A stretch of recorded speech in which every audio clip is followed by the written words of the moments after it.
मैं सूरज आप सभी का वर्ड इनकार्नेशन में स्वागत करता हूं। आज का विषय है इंडियन फॉरेस्ट एक्ट 1865। आज के सेशन में यह समझने का प्रयास करेंगे कि आखिर किस प्रकार से इंडियन फॉरेस्ट एक्ट इस्टेब्लिश किया गया, इसके पीछे क्या उद्देश्य रहे होंगे और इसका उद्देश्य किस प्रकार से भारतीय जो वनवासी थे उसको रोकना था और जो भी जैविक विविधता यानी पेड़ पौधे जो भी विविध प्रकार थे उनको किस प्रकार से इन्होंने समाप्त करने के बाद से जो साइंटिफिक फॉरेस्ट्री के नाम पर एक विशेष प्रकार के आर्थिक महत्व के प्लांट्स लगाने का कार्य किया। और आज के सेशन में यह भी समझने का प्रयास करेंगे कि जो यह एक्ट था इंडियन फॉरेस्ट एक्ट, इस पर फॉरेस्ट डिपार्टमेंट की क्या राय थी और इसको किस प्रकार से देखते थे और लोगों को समझाते थे। और जो फॉरेस्ट ड्वेलर्स यानी कि जो भारतीय वनवासी थे, जो लोग वनों में रहते थे, उनका इस एक्ट के प्रति क्या दृष्टिकोण था, क्या सोचते थे। आज के सेशन में इन्हीं सब बिंदुओं पर चर्चा करेंगे। सबसे पहले बात करते हैं इंडियन फॉरेस्ट एक्ट। तो इसको तो सबसे पहले 1865 में इस्टेब्लिश किया गया और उसके बाद से यह किया गया कि जो भी भारतीय जंगल थे इनको 3 श्रेणियों में बांटा गया, यानी इसको क्लासिफाइड किया गया। पहला था अच्छी, दूसरा था सुरक्षित, उसके बाद से तीसरा था ग्रामीण।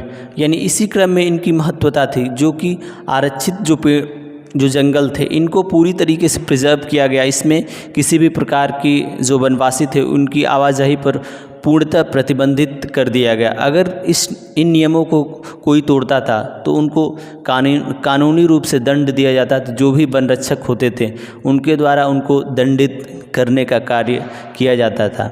इस एक्ट का सामान्यतः मुख्य उद्देश्य यही था कि जो भी भारतीय जो जंगल है उसमें से जो मजबूत लकड़ियां हैं उनको यूटिलाइज़ किया जाए और जो विविध प्रकार के पेड़ पौधे हैं उनको समाप्त करने के बाद एक विशेष प्रकार के जो मजबूत जो पौधे होते हैं, यानी जिनकी लकड़ियां मजबूत होती है, उनको लगाने का कार्य किया, जिसके माध्यम से वे यहाँ से जो भी लकड़ियाँ हैं उनको ब्रिटेन की जो शाही नौसेना थी उसकी जहाज़ बनाने के लिए यूज़ किया जा सके, रेलवे ट्रैक है उसको बनाने के लिए यूज़ किया जा सके। यही 2 मेन उद्देश्य था जिसकी पूर्ति करने के लिए इस एक्ट को पास किया गया। और जो भी वनवासी थे उनको जो जंगली जितने भी पेड़ पौधे थे उनको यूज़ करने से रोका गया। अब बात करते हैं परसेप्शन ऑफ फॉरेस्ट डिपार्टमेंट। मगर फॉरेस्ट डिपार्टमेंट इसको यह बताता था कि जो भी यह नियम बने हैं कहीं ना कहीं भारतीयों के कल्याण के लिए हैं और उस फॉरेस्ट डिपार्टमेंट ने इस एक्ट के माध्यम से जो भी फॉरेस्ट ड्वेलर्स थे उनको रोकने का कार्य किया, उनको प्रतिबंधित करने का कार्य किया और उनको कुछ बुनियादी स्तर की जो चीज़ें थी उसके अलावा हर प्रकार के प्रतिबंध लगाने का कार्य किया।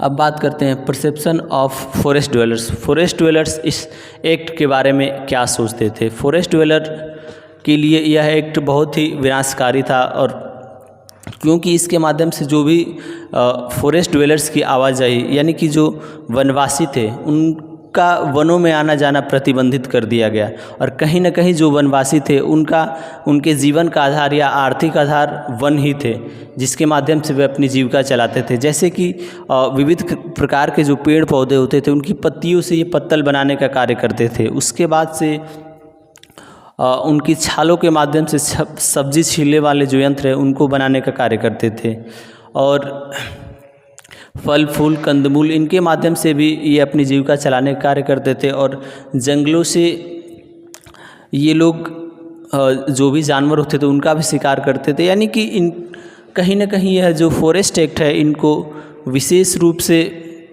प्रतिबंधित करने का कार्य किया और इनके जीवन में जो मुश्किलें थी उनको और बढ़ाने का कार्य किया, जिससे फॉरेस्ट जो डिपार्टमेंट था उसके प्रति जो भी वनवासी थे उनके अंदर असंतोष था और विविध प्रकार के जो अलग कार्य थे।